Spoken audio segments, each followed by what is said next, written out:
Olá, sejam todos muito bem-vindos ao nosso Vale Tudo para você que irá fazer a prova da GCM de Niterói. Eu sou a professora Maiara e hoje eu vim trazer para você as minhas apostas para a sua prova.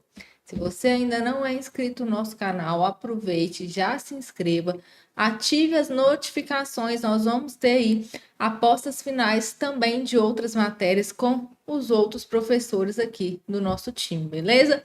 Deixe seu like, seu comentário no vídeo e vamos embora aí, né, arrebentar nessa prova, gabaritar as questões de direito administrativo, não é mesmo?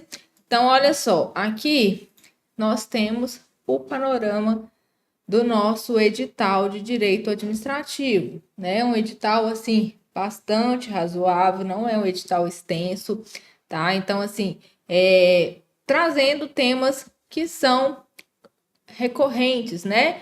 Que normalmente aparecem mesmo em prova. Então, aqui, olha só, a gente pode destacar, né, os atos administrativos, a lei de improbidade administrativa, responsabilidade civil do Estado, tá? São temas aí muito importantes que sempre estão em pauta em concursos que cobram editais parecidos com o seu, tá certo? Então, a gente dá aí uma importância, né, para esses temas, mas, sem contudo, menosprezar os demais, tá? Então, assim, a gente vê aqui, por exemplo, poderes administrativos. Dentro do tema poderes administrativos, você precisa dar uma especial atenção ao poder de polícia, que, sem sombra de dúvidas, é o poder mais cobrado em provas quando o assunto é poderes administrativos, tá certo?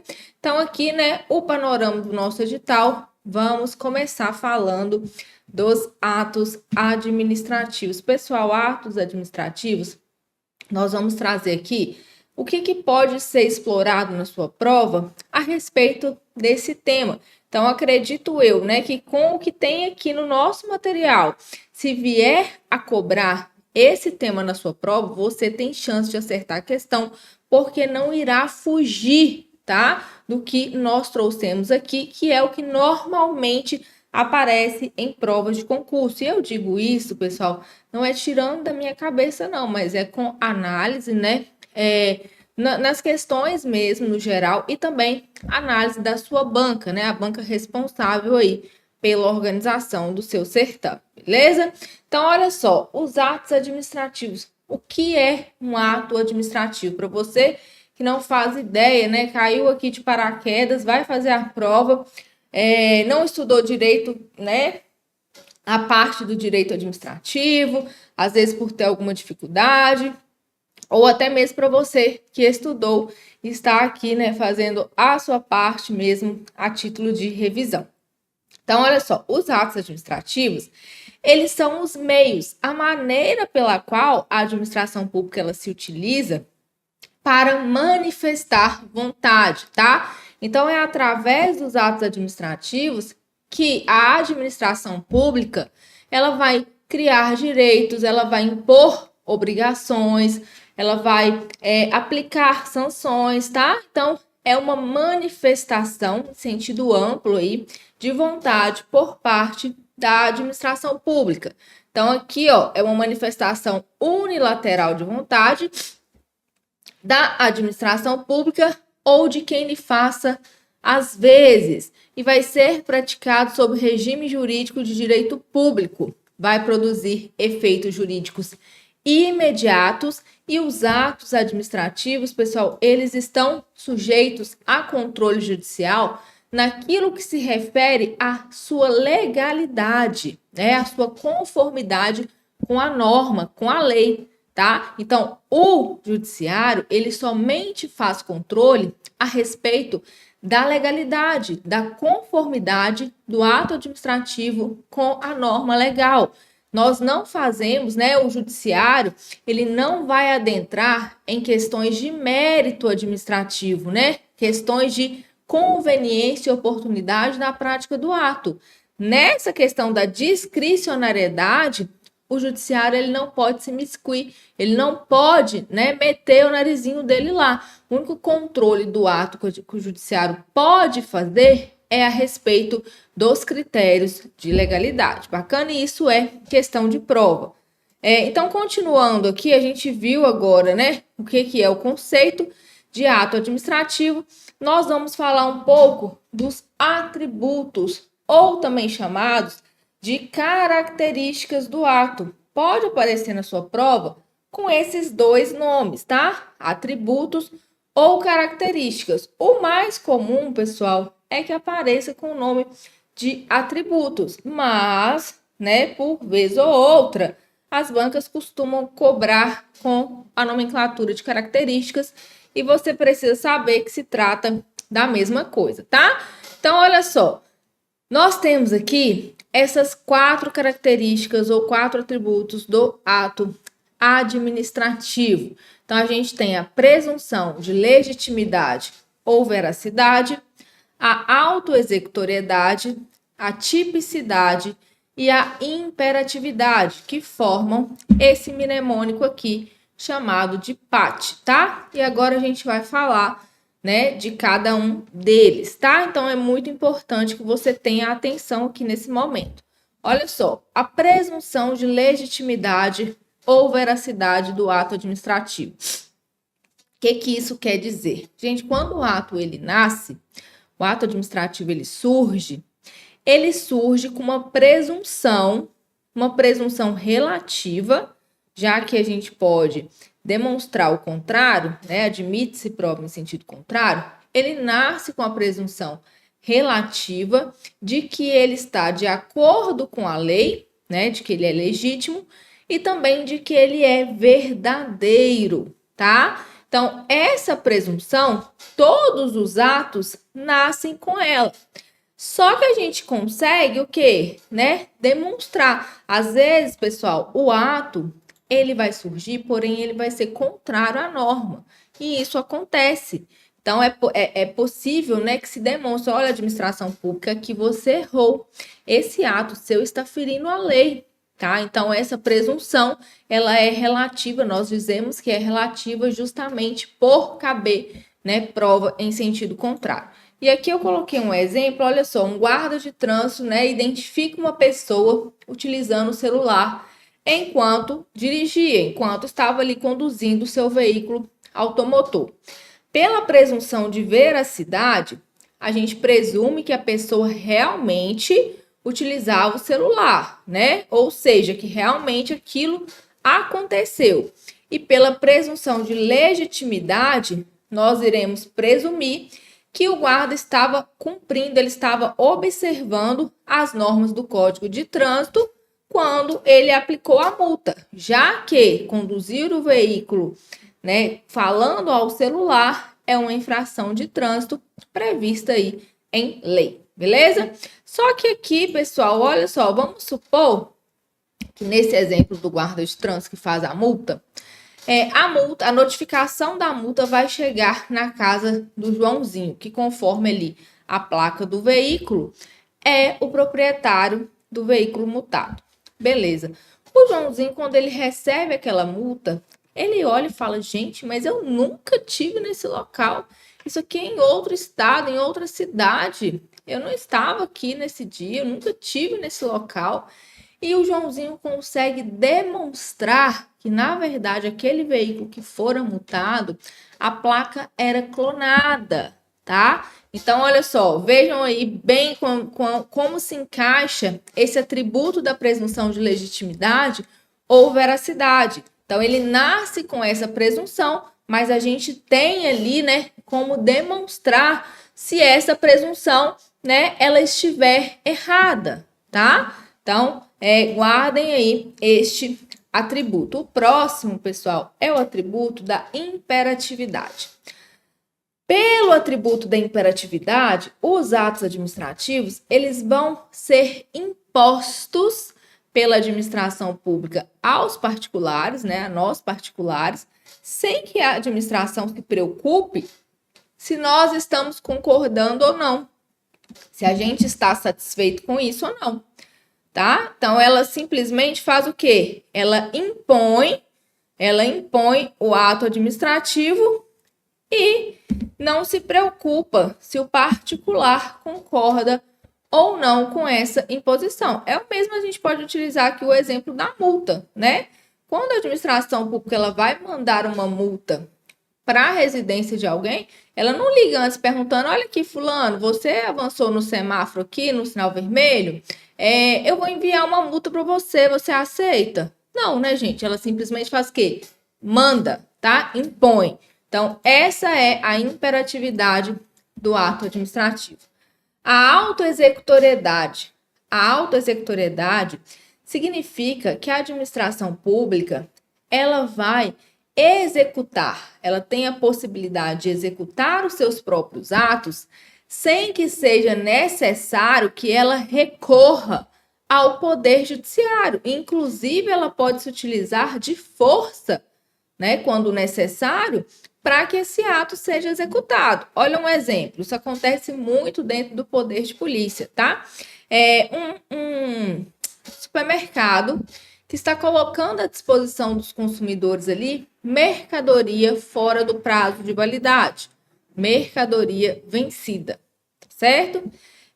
Os fiscais da vigilância sanitária, eles podem chegar ali e simplesmente recolher toda aquela mercadoria vencida com base na alta executoriedade do ato administrativo, sem que seja necessário primeiro pedir o aval do judiciário. Olha só, judiciário, juiz, o supermercado X está vendendo mercadoria ali, ó. Tem uma grande quantidade de mercadoria vencida que está à disposição dos consumidores. Eu posso ir lá e recolher aquela mercadoria? Não precisa pedir essa autorização do Poder Judiciário, porque o ato administrativo ele é dotado de autoexecutoriedade.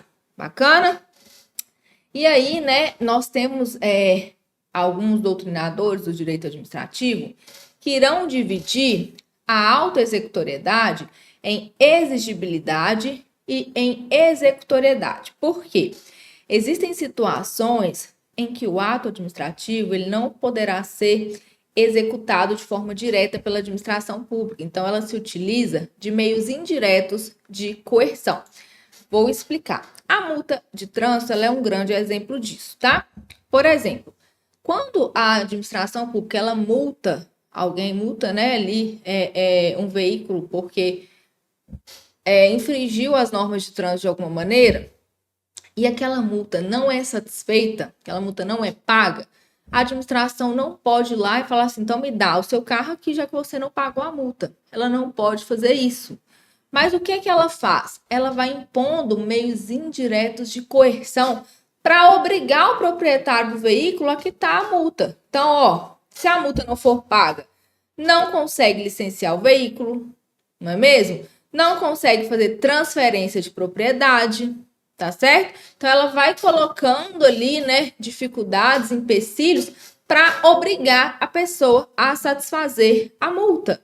Então, para a doutrina, isso seria uma exigibilidade, uma espécie da autoexecutoriedade, mas seria quando a administração se utiliza de meios indiretos de coerção. E a executoriedade seria o que a gente viu realmente ali, né? De ela ir lá de forma direta, utilizando-se da força quando for necessário e executar diretamente a medida, que é o caso do recolhimento ali das mercadorias vencidas de um supermercado. O próximo atributo que nós temos é o atributo da tipicidade. Então, esse atributo, ele diz o seguinte, todo ato administrativo, ele precisa estar previamente definido em lei, tá? Então, tem que corresponder ali a uma figura legal, é muito parecido com o princípio da legalidade, tá certo? Agora, pessoal, a gente passa para uma outra questão, que são os elementos ou requisitos do ato administrativo. E aqui eu chamo a atenção de vocês para não confundir com o que nós acabamos de ver, tá? Atributos e características são uma coisa, elementos ou requisitos são outra. E o que a banca faz?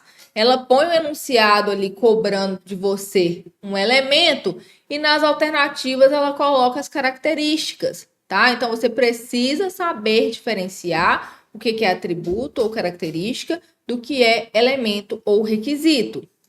Então, olha só, a gente tem aqui, né, como elementos ou requisitos do ato, esse mnemônico muito famoso, que é o COFIFOR-MOB, tá? Então, a gente tem competência, finalidade, forma, motivo e objeto.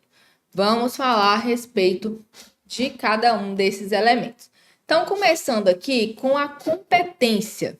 Gente, a competência, ela diz respeito ao agente público que é competente para praticar o ato. E essa competência, ela deriva da lei. É a lei que vai estabelecer quem é o agente público competente para praticar determinado ato, tá certo? Então, a competência, ela está ligada ao sujeito, né? A quem é competente para praticar aquele ato. E essa competência, ela é definida, ela é determinada em lei. Nós temos dois institutos dentro desse tema que aparecem muito em prova, que é a delegação e a avocação, tá? Então, vou explicar para vocês, resumidamente, e depois a gente passa aqui a observar esse quadrinho que eu separei para vocês. Então, olha só, delegação. O que é a delegação de competência? O ato de delegar, não é? Uma pessoa, ela vai transferir ali uma atribuição para outra. Está delegando, vou delegar uma função para alguém, tá? Então, a delegação, ela vai ocorrer da seguinte maneira. O agente público, que é inicialmente competente para praticar o ato administrativo, ele pega aquela atribuição, né, que é sua e delega para alguém de mesma hierarquia que a dele ou para alguém de hierarquia inferior. Então, a delegação, ela irá ocorrer tanto na horizontal quanto na vertical, né? Para alguém de mesma hierarquia ou para alguém de hierarquia inferior, certo? Já a vocação é o contrário. A vocação é quando o superior hierárquico, e ela só vai ocorrer, tá, de forma verticalizada, o superior hierárquico, ele busca para si uma atribuição que inicialmente é do seu subordinado, ele traz para si. Então, só vai acontecer do superior avocando ali uma atribuição do subordinado e tem que ser de forma justificada e em caráter excepcional, tá? Então, olhando aqui o nosso quadro, olha só, a delegação, né? Atribuição de competência a terceiro, com ou sem hierarquia na delegação. Existem 3 situações em que nós não poderemos ter a delegação por vedação expressa da lei, tá? Que são os casos de competência exclusiva, porque se for competência exclusiva, somente aquele agente público é quem pode praticar o ato. A edição de atos normativos e decisão de recursos administrativos. Nesses casos, nós temos aí, né, o cenoura, nós não podemos ter delegação. A vocação, por sua vez, é atrair para si, né, competência do subordinado. Então, o superior hierárquico, ele traz para si uma competência que inicialmente seria do seu subordinado. Precisa necessariamente existir hierarquia, tá? Tem que ser de forma excepcional, temporária. Então, nós não vamos ter uma vocação ad eterno, né, sem prazo ali pré-estabelecido, e precisa ser devidamente justificada. Por que está ocorrendo essa vocação? E nós não podemos ter a vocação também quando se tratar de competência exclusiva. A finalidade, gente, a finalidade é o que se busca atingir. Qual é o objetivo que está se perquirindo com a prática daquele ato administrativo? Né? Nós temos ali uma finalidade que é chamada de geral ou finalidade imediata, que sempre será a busca pelo interesse público. Mas qual é a finalidade imediata daquele ato. Então, quando a administração pública ela vem, por exemplo, e coloca ali numa área escolar uma faixa de pedestre, um semáforo, né? Isso tudo é ato administrativo. O que ela busca alcançar? Qual é a finalidade? Aqui nós precisamos que os veículos diminuam a velocidade. Nós temos trânsito de pedestre ali atravessando, né? Por causa da escola. Então, a gente vai colocar uma faixa de pedestre aqui para que essa travessia se dê de maneira mais segura. Então, essa é a finalidade que se busca com a prática do ato administrativo. A forma é como o ato ele vai ser apresentado no mundo exterior. Como que a gente vai enxergar, né, aquele ato, tá? Então, a gente tem uma forma bem ampla. A maioria das vezes, a forma é o quê? Escrita, mas nós temos diversas formas. Eu acabei de citar duas aqui que não são escritas, né? Utilização de faixa de pedestres, de barreiras eletrônicas de controle de velocidade, tá? Você, por exemplo, tomou conhecimento, você soube que o concurso para GCM de Niterói ia ocorrer através de quê? Através do edital.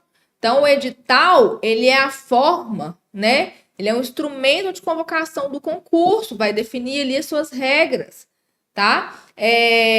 Quando a gente sabe que uma pessoa pode dirigir um veículo, que ela está ali, né, apta a conduzir um veículo, quando ela porta o quê? Uma licença para dirigir, que é a CNH, tá? Então, nós temos aí as diversas formas, né, pelas quais o ato administrativo ele vai se manifestar no mundo externo. O motivo, gente, o motivo são as razões de fato ou de direito que levaram, aliás, fato e de direito, né, que levaram à prática do ato administrativo, né? Por que aquele ato foi praticado? Qual foi o fato que levou aquele ato a ser praticado? E qual é a lei que embasa a prática daquele ato? Então, a gente só tem que ter cuidado aqui, principalmente por causa do mnemônico COFINFORMOB, né? No MO aí, as bancas, elas sabem que você que estuda atos administrativos, que você já tem conhecimento desse mnemônico. O que ela faz? Lá nas opções, ela vai e coloca lá nas alternativas, ela substitui o motivo por motivação e você marca achando que está acertando, está errando feliz. O motivo, gente, não se confunde com a motivação, tá? A motivação, ela é a forma pela qual o motivo se exterioriza, mas não é a mesma coisa. Então, se aparecer lá competência, finalidade, forma, motivação, pode marcar incorreto, tá? Que não é a mesma coisa, são uma pegadinha batida de prova, mas que muita gente ainda fica com dúvida na hora da prova e acaba errando. Mas você, né, não vai cair nessa. Nós temos essa teoria, que é a teoria dos motivos determinantes. Ela significa que uma vez que o ato ele foi motivado, a validade desse ato está vinculada aos motivos indicados, né, para o seu fundamento. De forma que, se o motivo ele for falso ou ele for inexistente, o ato será considerado nulo. Olha só, um exemplo. Nós temos atos administrativos que o motivo vai ser discricionário, né? Nós não seremos obrigados a motivar. Exemplo, cargo comissionado. Cargo comissionado são aqueles cargos públicos que não precisam de concurso público para serem, né, ocupados, que são aqueles cargos de livre nomeação e livre exoneração. Então, a gente pega aí, por exemplo, secretário de município, de estado, ministro de estado, né? São aqueles cargos ali que são funções, né? Vão exercer funções de confiança, tá? Para esses cargos, pessoal, não é preciso motivar ali por que está colocando a pessoa, por que está tirando. Não, simplesmente publica ali no IOF, está tudo certo. Só que vamos supor que o prefeito ele vá exonerar o secretário de saúde dele, embora ele não precisasse motivar o ato, ele motiva dizendo que o secretário não está cumprindo com a carga horária ali estipulada. Então, ele motivou, ele apresentou um motivo. Estou exonerando porque ele não cumpre a carga horária. E o secretário que foi exonerado consegue demonstrar que o motivo apresentado pelo prefeito é falso, é inexistente, que ele cumpre sim com a carga horária, ele tem ali toda a documentação, ele consegue demonstrar que aquele motivo ele inexiste. O ato, gente, vai ser anulado.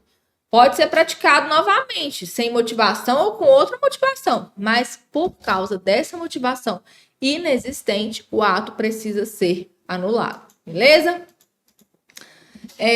O objeto nada mais é do que o conteúdo do ato, é o efeito que o ato irá produzir no mundo jurídico, tá? Então vai ser ali o que o ato vai criar, vai extinguir, vai modificar ou vai declarar qual vai ser o efeito dele no ordenamento jurídico. E assim nós vimos, né, os 5 elementos ou requisitos do ato administrativo. Agora, falando a respeito do mérito do ato administrativo, o mérito, pessoal, ele está ligado a questões da liberdade de ação, né? Então, nós vamos ter a divisão em atos administrativos discricionários e atos administrativos vinculados. No discricionário, nós vamos ter uma certa margem de liberdade em relação à conveniência e oportunidade para a prática do ato. É uma margem de liberdade, tá? Não é uma liberdade total. O gestor público, o agente público, ele vai ter uma margem. Ali a lei deixou um espacinho para ele transitar, tá? Olha só, se a gente tiver ali, né, no Estatuto do Servidor, por exemplo, que determinado ato, determinada falta funcional sujeitará o agente público há uma penalidade de suspensão de 1 a 90 dias. Vejam que há uma margem de liberdade entre 1 e 90. Quem vai estipular? Quem vai analisar? Se vai ser 1, se vai ser 10, se vai ser 50, se vai ser 30, né? Vai ser analisado ali conforme a conveniência e oportunidade e determinar ali a quantidade de dias de suspensão para aquele agente público. Agora, no ato administrativo vinculado, nós não temos margem de liberdade.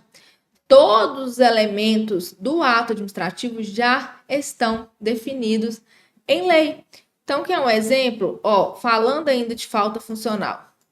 Se a gente tem uma falta funcional que é prevista penalidade de demissão, não tem outra saída, né? Se ele for ali no final do processo administrativo disciplinar, chegar-se à conclusão de que realmente, né, houve ali por parte do agente público essa falta, não tem como aplicar suspensão. Por quê? Porque a lei previu penalidade de demissão. Então, o ato é vinculado. Não existe margem de liberdade. Então, essa é a diferença entre o ato administrativo discricionário e o ato administrativo vinculado. Outra classificação que cai bastante em prova é em relação à formação de vontade para a prática do ato administrativo, tá? Então, em relação à formação de vontade, o ato administrativo, ele pode ser simples, complexo e composto. Então, o ato administrativo simples, nós vamos ter ali um ato, né, um único ato, em que um órgão vai manifestar vontade. E esse órgão, ele pode ser unitário ou ele pode ser colegiado. Ainda assim, o ato não vai perder o seu caráter, né, de ser simples.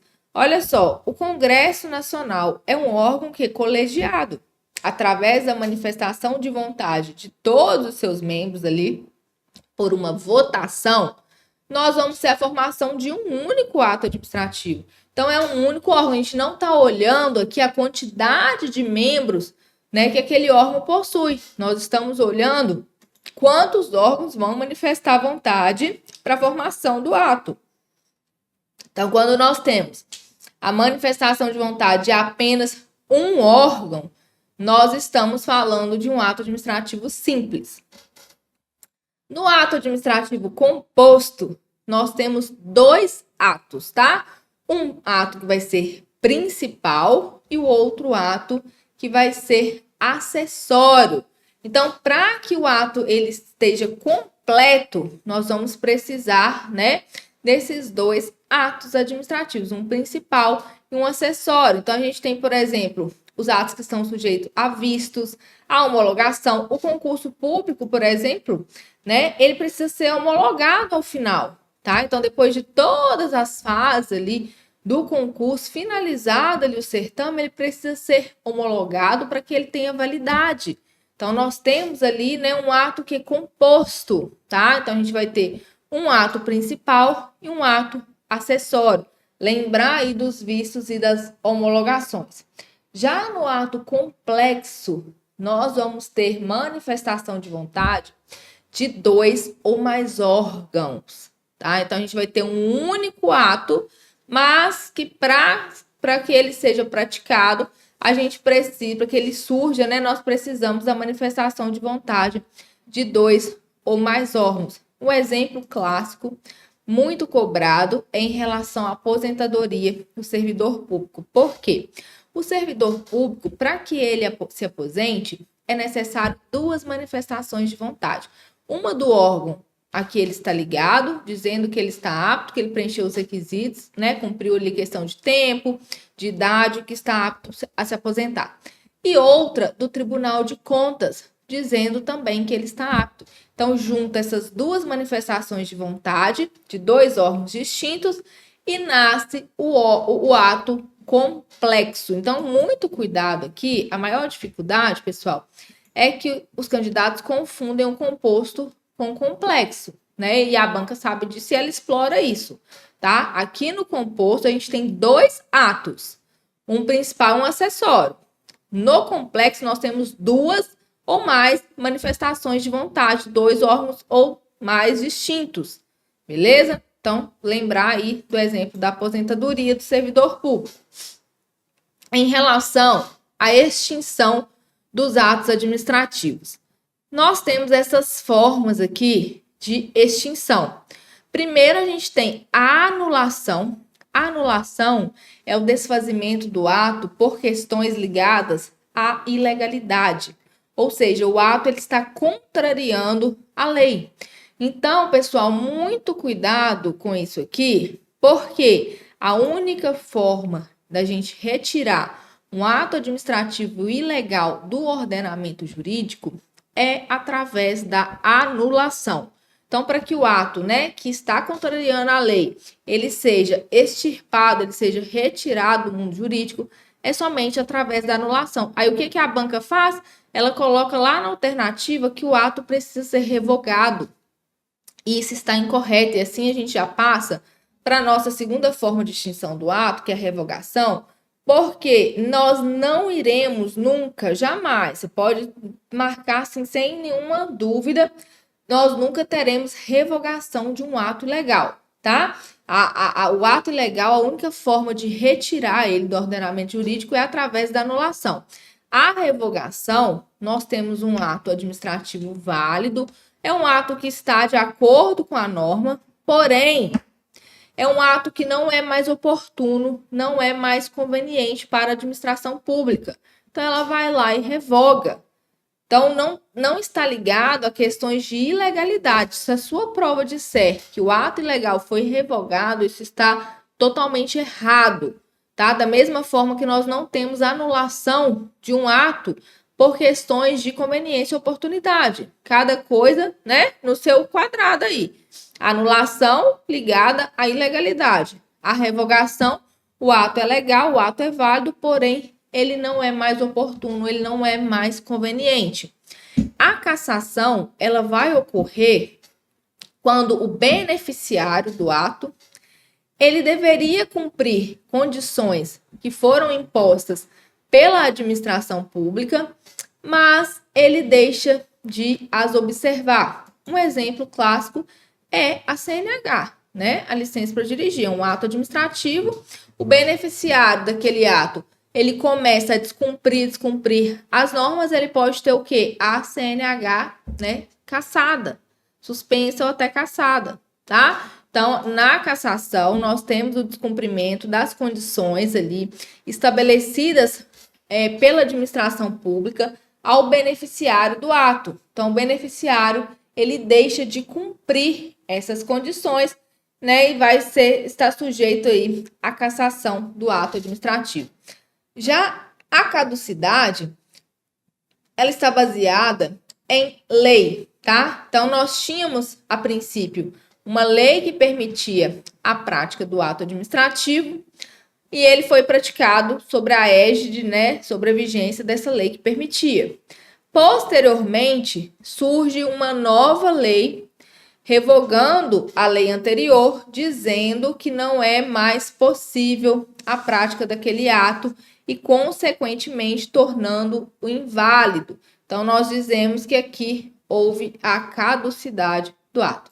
Então, essas são as formas ali de extinção do ato. Aqui nós temos as formas de convalidação. Nós vamos fazer sanatória. Às vezes o ato, ele vem com alguns vícios que permitem que seja consertado sem precisar anular, tá? Então, nós temos aqui essas formas de convalidação. A primeira é a ratificação, que vai suprir um vício de competência. Então, o ato, ele não foi praticado por um agente público que era competente, vem o agente público que era competente e ratifica.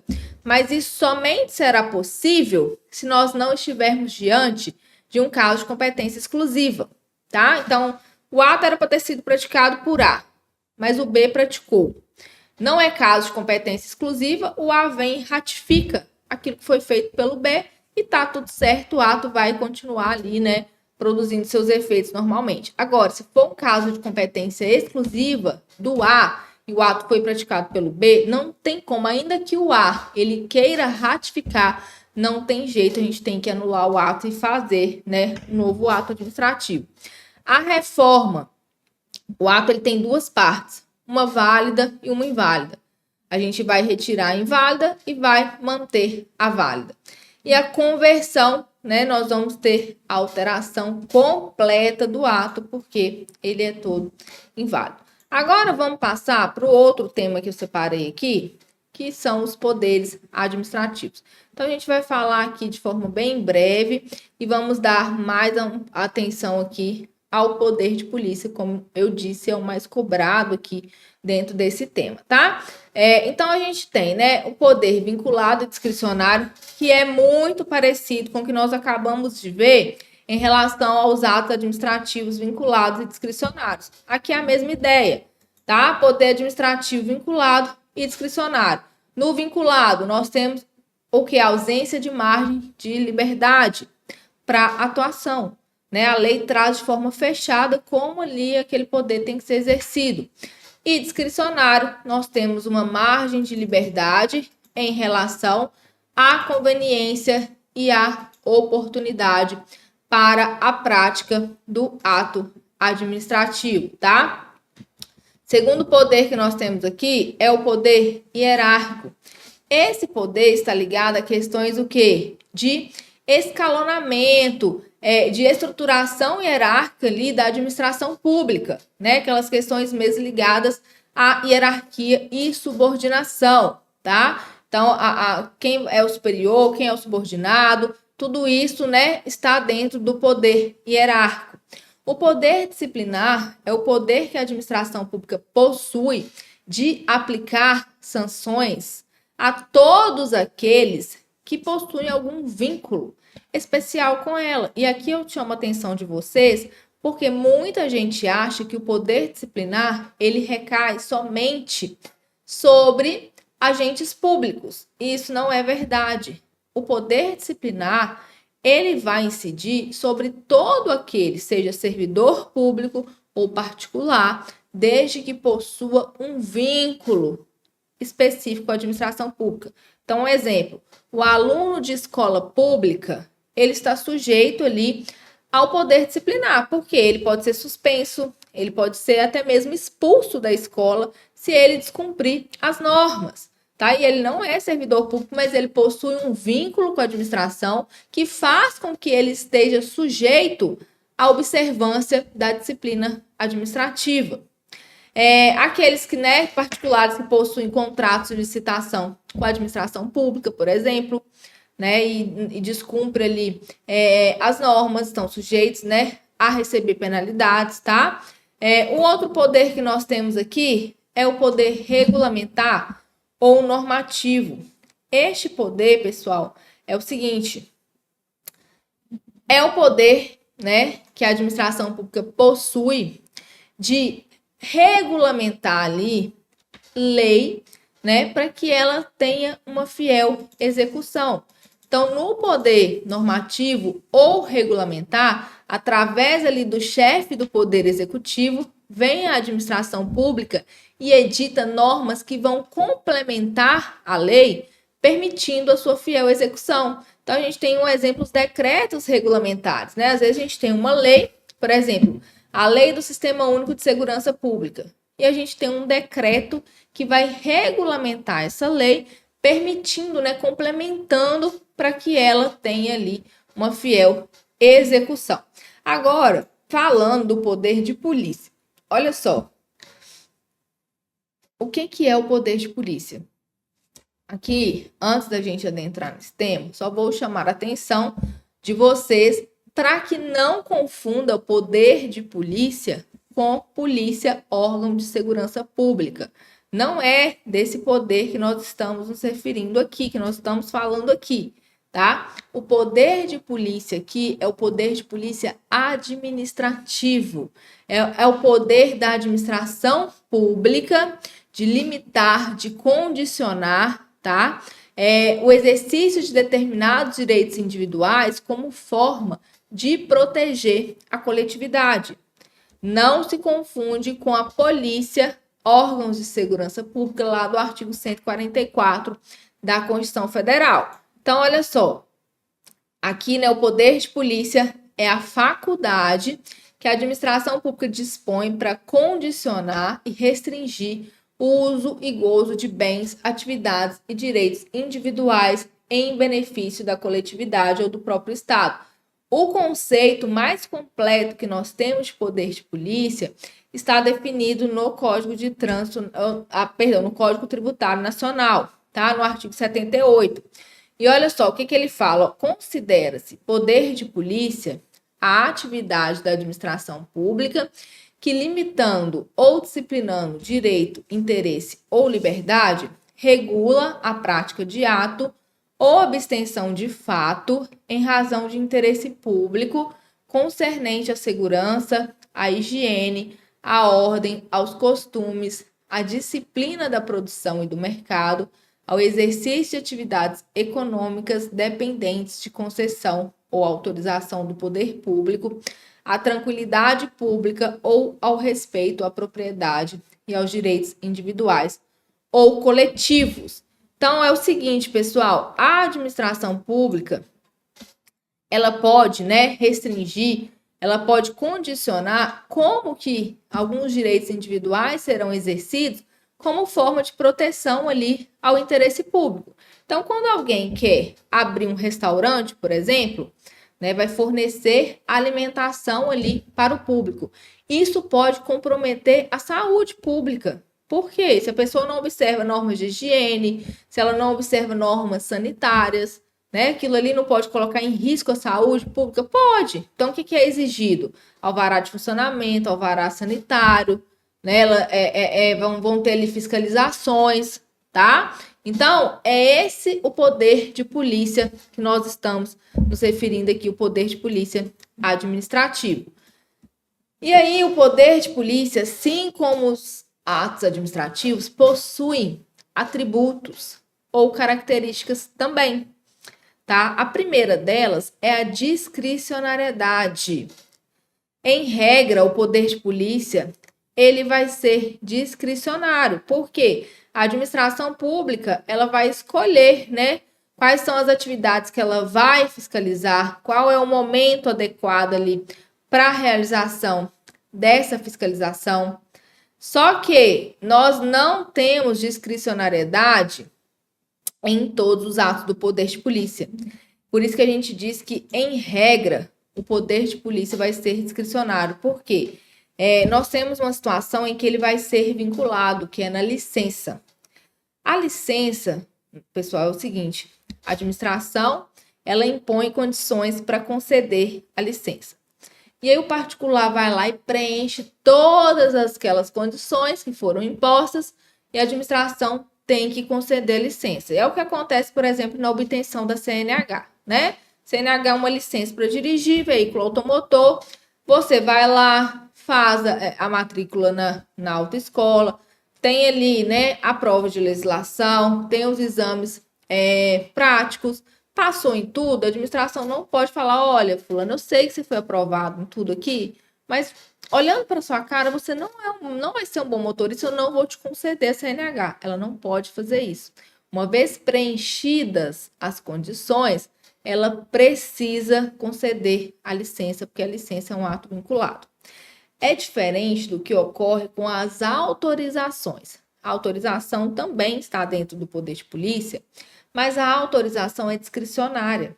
Então, a administração ela impõe condições para conceder a autorização, o particular preenche as condições e ainda assim ela pode negar a concessão daquela autorização.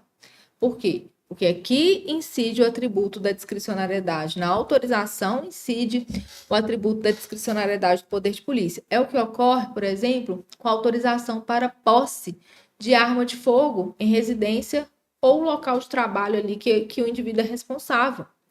Né? Uma vez que ele preencheu os requisitos, ainda assim aquela autorização pode ser negada. Tá certo? Então, a gente precisa saber que o poder de polícia, em regra, é discricionário. Nós vamos ter essa análise de conveniência, oportunidade da atuação, de quais atividades, né, que vão estar sujeitas ao poder de polícia, qual é o momento, mas lembrar que a licença é uma exceção a essa discricionariedade. Outro atributo que nós temos, assim como lá nos atos administrativos, é o atributo da auto-executoriedade. Então, aqui, né, nós também vamos ter a administração pública executando ali os atos do poder de polícia, sem que seja necessário o quê? Que ela peça autorização ao poder judiciário, tá? Aqui também, né, o exemplo da multa, né? Se a gente tiver uma multa de trânsito, a administração não pode ir lá e tomar o veículo de ninguém. Ela vai para receber, ela vai ter que seguir os trâmites legais.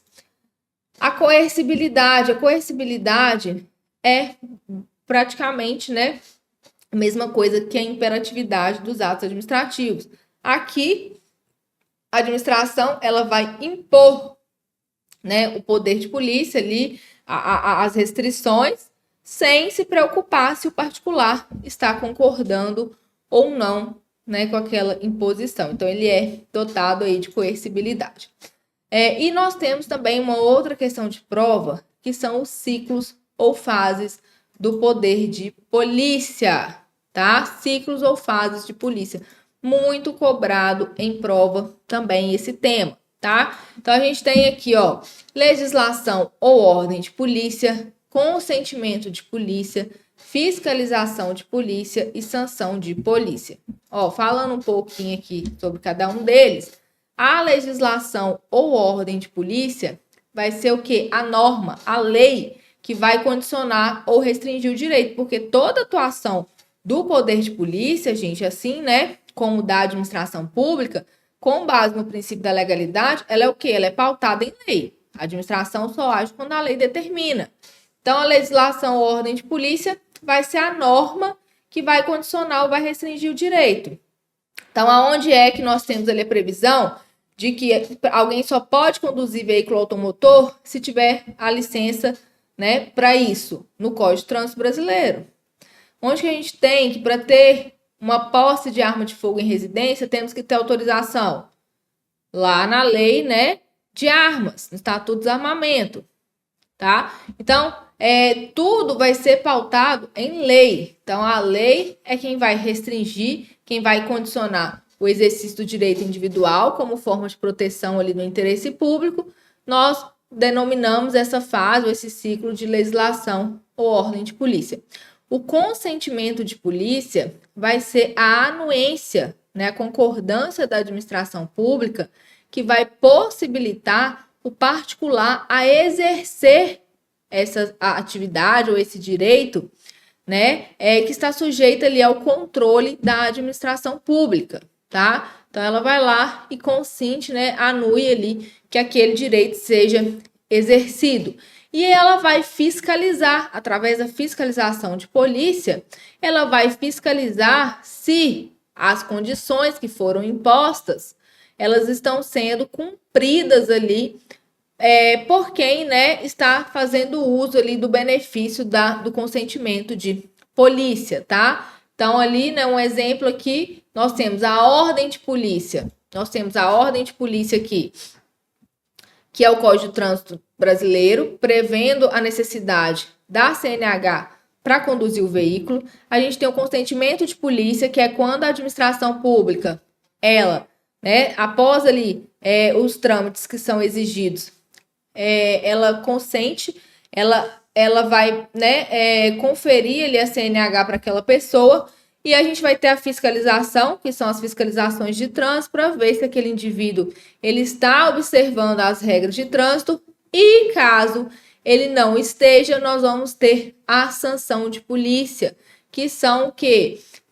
As penalidades, né, que são impostas ali aos infratores das ordens de polícia. Beleza? Aqui falando um pouco sobre excesso de poder e abuso de poder.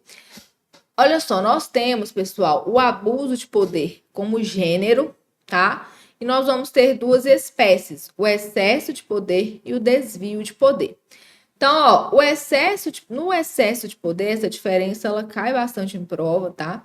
No excesso de poder, a gente tem um agente público atuando fora dos limites de sua competência. Então, ele vai além do que a lei estabelece ali como competência sua para a prática do ato. Já no desvio de poder, ou também chamado de desvio de finalidade, o agente ele vai atuar dentro da sua esfera de competência, porém, ele vai buscar uma finalidade diversa do que é prevista em lei, tá? Então, aqui nós vamos ter o quê? Um desvio de finalidade, ou também chamado de desvio de poder. Pode aparecer na sua prova com esses dois nomes. Então, a lei, ela tem ali uma finalidade para a prática ali daquele ato, porém, o agente, agindo dentro dos seus limites de competência, ele pratica o ato, mas buscando finalidade diversa. Então, por exemplo, vou dar um exemplo aqui, a remoção. Remoção do servidor público ex officio, né? Que não seja a pedido do servidor.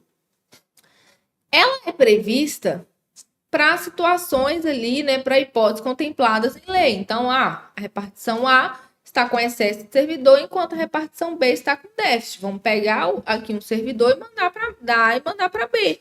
Já que aqui está em excesso e lá está em falta. Beleza. Só que suponhamos que o superior hierárquico, ele remova o seu subordinado porque ele não gosta do subordinado, porque ele está perseguindo o subordinado, tá?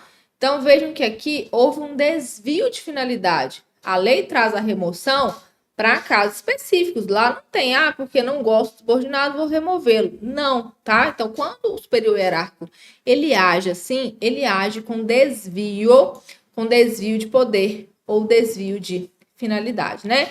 Ele busca uma finalidade diversa daquela que a lei previu. Pessoal, agora para a gente finalizar o nosso Vale Tudo aqui, as nossas apostas finais, eu separei o tema responsabilidade civil do Estado, tá? Então, olha só, o que é a responsabilidade civil do Estado? O Estado, pessoal, às vezes, ele vai causar danos ao particular, né? Através ali da atuação dos agentes públicos, né, no exercício da função, vão ser gerados danos, prejuízos aos particulares, e o Estado ele vai ser responsável pelo ressarcimento deste dano.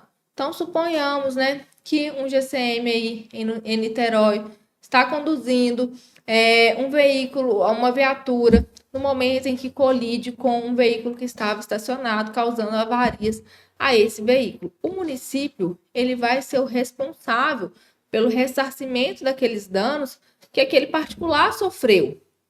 E o município ele vai ser responsabilizado independentemente do dolo ou da culpa. a gente não vai analisar no primeiro momento se houve dolo ou se houve culpa do agente público para que o município seja responsabilizado. A gente só precisa de 3 requisitos para que o Estado ele seja responsabilizado. Estado que eu digo aqui em sentido amplo, tá? Abarcando município, Estado, União, tá? Então, a gente precisa da ação do agente público, do resultado danoso e o nexo causal entre a ação e esse resultado. Então, houve ali uma ação do agente público que causou dano a terceiro, tá? E há um nexo causal, o Estado ele responde de forma objetiva. E quando a gente diz que ele responde de forma objetiva, é justamente isso, nós não vamos analisar, tá? Questão de culpa ou de dolo, né?